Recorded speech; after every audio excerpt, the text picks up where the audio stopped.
Sobat AI Care pasti pernah denger lah ya soal kanker serviks, walaupun mungkin kalian nggak tahu itu penyakitnya tentang apa. Kanker serviks sendiri adalah kanker keempat yang paling banyak dijumpai pada perempuan di seluruh dunia. Lalu bagaimana kalau di Indonesia?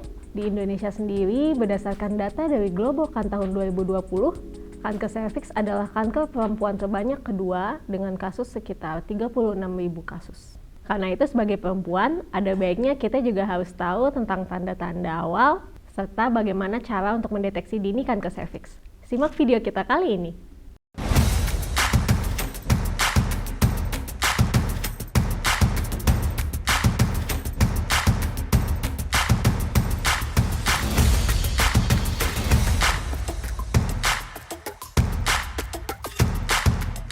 Mungkin kita akan bicara dulu mengenai kanker ya, Sobat AI Care. Kanker itu apa sih? Kanker adalah penyakit di mana sel-sel di dalam tubuh terus tumbuh secara tidak terkendali dan biasanya diberi nama berdasarkan lokasi awal tempatnya muncul, walaupun sel kanker ini juga bisa menyebar ke organ tubuh lain. Jadi misalnya, kalau sel-sel tubuh yang bermutasi itu awalnya di serviks, berarti bisa dinamai sebagai kanker serviks. Nah, serviks itu atau leher rahim adalah organ penghubung antara vagina dengan rahim. Terus kok bisa ya ada perempuan yang menderita kanker serviks? Penyebabnya apa sih? Jadi awalnya dalam serviks itu terjadi perubahan atau mutasi dari DNA. Nah, karena mutasi tersebut, sel-sel dalam serviks terus tumbuh, membelah diri secara tidak terkendali sampai membentuk tumor. Nah, lama-lama sel-sel tersebut juga bisa nih menyebar ke organ tubuh lain melalui aliran getah bening atau pembuluh darah. Nah, walaupun tidak semuanya, sebagian besar kanker serviks dihubungkan dengan infeksi dari virus HPV atau Human Papillomavirus yang kronis dan lama. Jadi, virus HPV ini biasanya menular saat berhubungan seksual. Nah, sebenarnya nih, pada sebagian besar perempuan, infeksi HPV ini tuh akan sembuh dengan sendirinya kalau kekebalan tubuhnya baik. Nah, pada beberapa orang kan infeksi ini bisa berlangsung lama. Kalau misalnya tidak ditemukan segera, infeksi ini bisa menyebabkan perubahan sel serviks dan menjadi kanker serviks. Nah, jadi ada faktor-faktor yang bisa meningkatkan risiko seorang perempuan mengalami kanker serviks. Kanker serviks ini paling sering ditemukan pada perempuan yang berusia di atas 30 tahun, dengan angka kematian akibat penyakit paling tinggi terjadi pada usia 40-50 tahun. Selain itu, faktor seperti menikah atau memulai aktivitas seksual pada usia muda di bawah 18 tahun, sering berganti-ganti pasangan seksual, perokok aktif ataupun pasif, memiliki penyakit yang bisa menurunkan kekebalan tubuh, contohnya HIV atau penyakit autoimun, lalu memiliki riwayat infeksi di area kelamin atau penyakit menular seksual lainnya bisa meningkatkan risiko Anda mengalami kanker serviks. Selain itu, faktor reproduksi lain seperti pemakaian pil KB dan riwayat melahirkan banyak anak ditemukan juga memiliki kaitan dengan risiko kanker serviks, walaupun alasannya sendiri masih belum dipahami dan perlu diteliti lebih lanjut. Nah, jadi kalau pada stadium awal kanker, biasanya tuh nggak ada gejala atau tanda yang muncul. Gejala biasanya muncul saat kanker sudah ada di stadium lebih lanjut.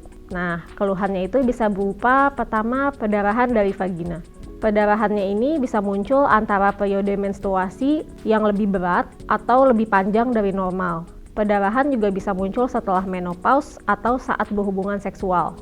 Lalu keputihan berat di mana dari vagina keluar cairan yang cair, berbau tidak sedap, dan bisa disertai darah. Selain itu, keluhan nyeri saat berhubungan seksual serta nyeri panggul juga bisa dirasakan. Ketika sel kanker sudah menyebar ke organ lain di tubuh, gejala yang muncul bisa beragam sesuai bagian tubuh yang terkena atau bahkan nggak spesifik, seperti misalnya sakit perut, sakit punggung, pembengkakan pada tungkai, sulit buang air kecil, atau nyeri saat buang air kecil, terdapat darah pada urin, perdarahan dari dubur, terus merasa lelah, lalu penurunan berat badan yang signifikan tanpa penyebab yang jelas. Oleh karena itu, para wanita diharapkan untuk melakukan pemeriksaan screening kanker serviks secara rutin. Kanker serviks yang lebih dini ditemukan akan lebih mudah untuk diobati, karena kalau misalnya baru ditemukan di stadium lanjut, pengobatannya itu akan lebih ribet, dan mungkin saja harapan hidupnya juga bisa berkurang. Jadi untuk pemeriksaan screening dari kanker serviks, ada IVA atau inspeksi visual dengan asam asetat, pap smear, serta pemeriksaan DNA HPV. Kalau kalian sudah berusia 21 tahun, kalian sudah bisa melakukan pap smear dan pemeriksaan bisa diulang setiap 3 tahun. Untuk perempuan yang berusia 30-65 tahun, bisa melakukan pemeriksaan pap smear serta pemeriksaan DNA HPV secara rutin. Untuk pemeriksaan HPV bisa diulang setiap 5 tahun.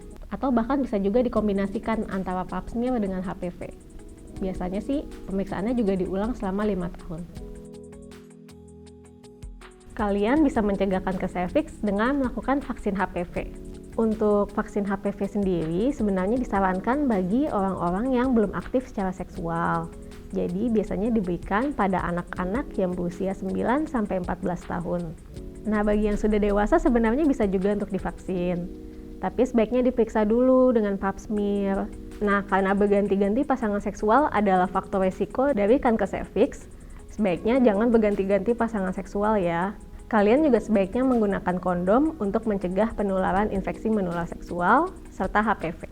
Yang ketiga, kalian bisa berhenti merokok atau hindari paparan asap rokok. Jadi kalian udah paham kan tentang kanker serviks? Kalau misalnya masih ada pertanyaan, kalian bisa komen di bawah.